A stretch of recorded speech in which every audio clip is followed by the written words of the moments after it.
Ulefone Armor 10, it is finally here. Android 10, 8 gigs of RAM, 128 gigs of storage, a 5800 mAh battery, wireless charging, a 6.67-inch display, IP68 water resistant. It's also drop proof as well. Also the new MediaTek Dimensity 800. So these are our main specs. Let's just open this up. First impressions.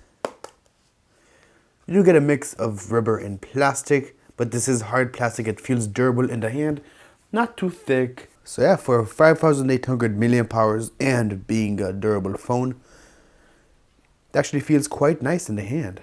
In the box, as you can see, we get our SIM ejector tool, a tempered glass screen protector, nice, instructions of phone charging, a bunch of other manuals.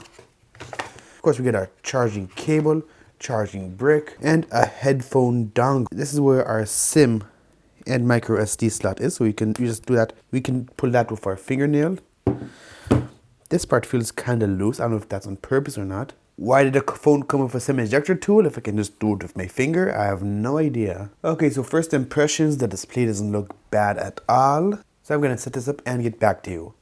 Alright, so our fingerprint sensor is over here on the back. It's not too recessed into the body, so it is kind of easy to miss, to be honest.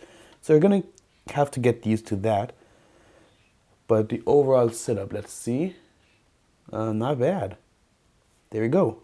And there we go, the phone is all set up. So, as you can see, extremely snappy thanks to our Dimensity 800. The display is looking good. So as you can see, we have this app over here called Outdoor Tools, which is basically the same tools we get for Alcatel and the Blackview. So nothing new here. Alright, custom key. So this is our custom key. Right now, as you can see, I'm pressing it, nothing is going on. Actually, open Zello, okay. Zello is a chatting app, if I'm not mistaken. So we're going to do single click. Also double click. We can choose one of these or open an application. So just to show you that it works, we're going to do camera, for example. One click. As you can see, it opens up the camera. So very useful for some people. Okay, it said we have face unlock. So here you go, biometrics, face unlock. There we go. So, but first we're going to test the fingerprint unlock. 3, 2, 1. Then register. There we go.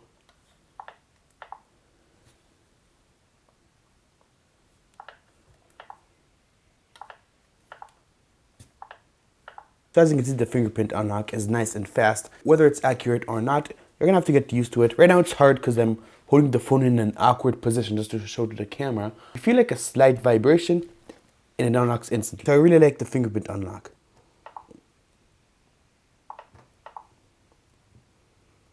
Alright, not bad. So face unlock and fingerprint unlock, they both work great.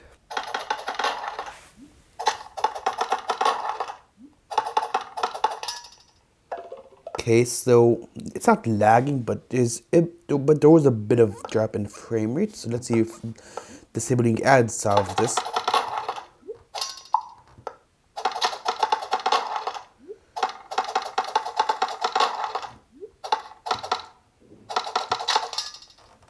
So there is a tiny bit of stutter, but that's not the phone's fault. So thanks to our Dimensity 800 chip, the game runs flawlessly at 60 FPS, no lag, no stutter. And this is like a semi-demanding game, so if we're gonna try this on like a budget phone, it's not gonna work. I mean, it's gonna work, but it's gonna be very laggy. Okay, so right from the start, PUBG is not lagging, running just fine. Graphics are at the highest. This phone doesn't have HDR, so we're stuck at HD, and as you can see,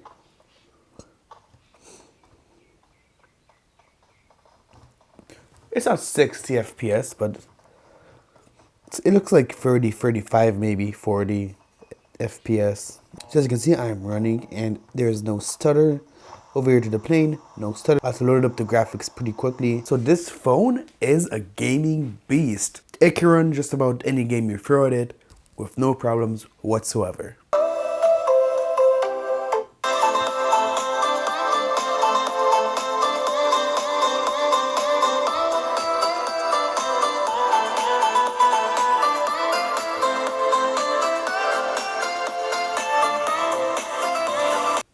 Alright, so the speaker gets surprisingly loud, especially since the fact that it's over here on the back. So it's loud, the quality isn't bad at all. Even has a bit of bass to it depending what you're listening to, but yeah, I really like the speaker. So as you can see, our picture size is all the way up to 64 megapixels. We're going to keep it at that. And our front camera is 16 megapixels, not bad at all. Video quality, let's bump that up to 4K.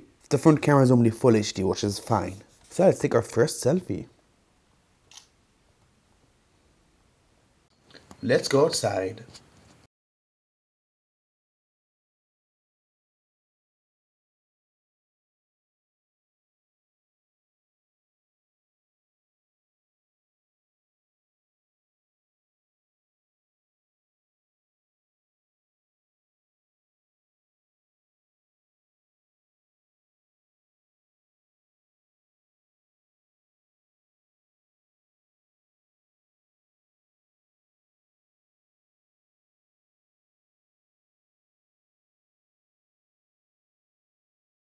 We were facing video on the Ulefone Armor 10, 4K. So as you can see, it doesn't look bad at all. The frame rate looks pretty good.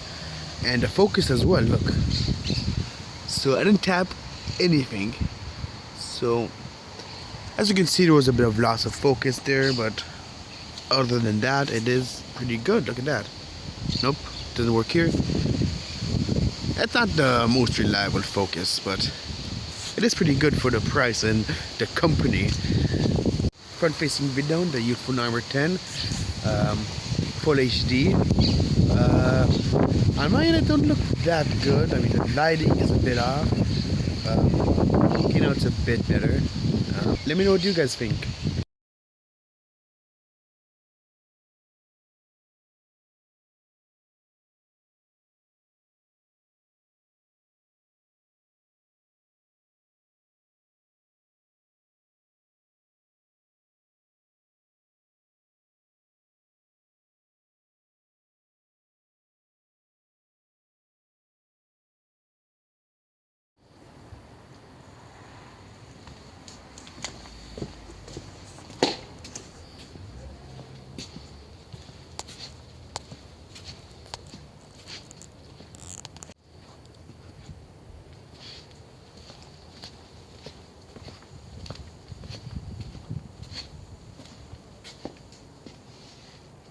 Alright, so that is pretty much it for now. I'm going to be putting my SIM in this phone. I'm going to be using it for about 2 days, maybe 2.5 days. I'm going to be updating you guys later on in the video. So yeah, see you guys in a second. Hey guys, what is going on? So it has been about 24 hours since I first unboxed this phone. And I've been using it since yesterday. And I gotta say, I'm not disappointed. So it has been pretty snappy. I've set the animation speeds to 0.5 and I'm using Nova Launcher. Only downside is you can't use gestures with Nova Launcher, but I'm just using the regular free buttons. Not a big deal. And the phone has been pretty snappy. I've been very happy with performance. I haven't played much games, but daily tasks and all that, I mean, it's perfectly fine. Now, even though it's too early to say how the battery is since it hasn't been the end of the day yet, I'm at 88%. And it's 10:50 p.m. I woke up at 7 a.m. Haven't used the phone non-stop. I've just picked it up here and there. And I feel like, I don't know, battery life could be better. But I will let you guys know in the second update. For now, battery life seems okay. The face and fingerprint unlock, at first, in my comparison with the Alcatel WP10, I said that I don't really like it, but I've gotten used to it. And it has been unlocking my phone just fine. Same with the face unlock. Really no complaints there. They work pretty good, actually. Now, the phone did fall, like it fell from a very low height, and I was like really scared at first. There has been a bit of damage over here, if you can see. So the plastic over here got a bit mangled up. Really not a big deal. Might affect resale value though. I've been able to mold it back into shape, more or less, but it's still visible from some angles. But you know what this means, right? That the lip around the display is actually protecting the display from getting shattered. At least that's my speculation. But if you're gonna drop this thing like a million times, then you should expect the plastic to get all mangled up. This is a durable phone after all. You might not even care that much, but I'm just letting you guys know. Now, after using the speaker a bit more, the back speaker for watching videos and stuff, it does get pretty loud, but since it's on the back, it does have kind of like a tinny effect which is pretty unpleasant when you're watching videos. So I really wish they put it on the sides at the very least, or dual speakers, put it on the back. So it sounds kind of tinny sometimes, or it feels like the speaker's far away. You know, it's not a very pleasant experience. But the earpiece works just fine. The earpiece gets pretty loud. It's nice and clear. You can hear the other end perfectly fine. Also, the mic on this phone is good. Like, I had no problems with people hearing what I was saying. Also, the display has been nice and accurate. The only problem is, like, which is with all LCDs, is when you're laying in bed, when it's pitch black, the display doesn't look that good. But in the daytime, such as right now, the display looks pretty good actually. I have no complaints. So yeah, that is my update on this phone so far. I'll keep you guys updated later on. Okay, it has been 9 hours later. We are at 48% battery life. So, you know, so far the battery has been great, but let's see if we have a screen on time option. Battery usage isn't available, but screw it. Okay, I've been using a battery intensive app. You guys won't know it's an Israeli app. Also, I've been using it for like other stuff like Discord, WhatsApp, YouTube, you know, stuff like that. 48%, not bad battery life at all. So for those of you who say MediaTek don't optimize their chips, it's not true. They have better battery life than Exynos, which is funny. And the camera, it could take some pretty good shots, but as soon as the sun goes away and it's nighttime, the focus performs significantly worse. Even when you're inside a house and it's well lit, you're gonna have to tap the screen if you want to focus on a certain object. So that's been sort of annoying, but I guess, you know, for the price, you really can't complain. Now, what's strange is, like, the face unlock has been unlocking my phone so well. Even when I was wearing a mask, it would unlock with face unlock. And I'm not talking about a surgical mask. I'm talking about this kind of mask.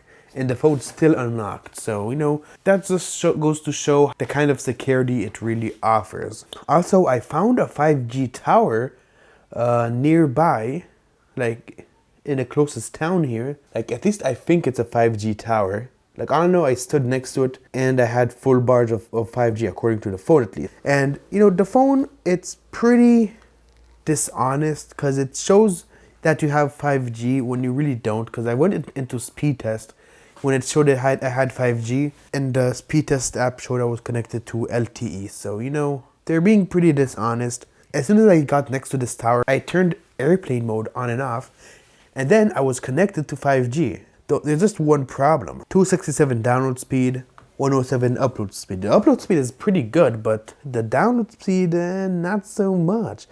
On my iPhone, I've gotten 400 download speed, and I wasn't even near the tower, so it's gonna be really interesting the result I'm gonna get with the iPhone when I stand next to the tower. But, you know, the reason I suspect is because the 5G frequencies this phone supports are too high to be supported properly. So I don't know if it's just my country, but at least here in Israel, the 5G on these Chinese phones, they just don't work that well, which is a bummer.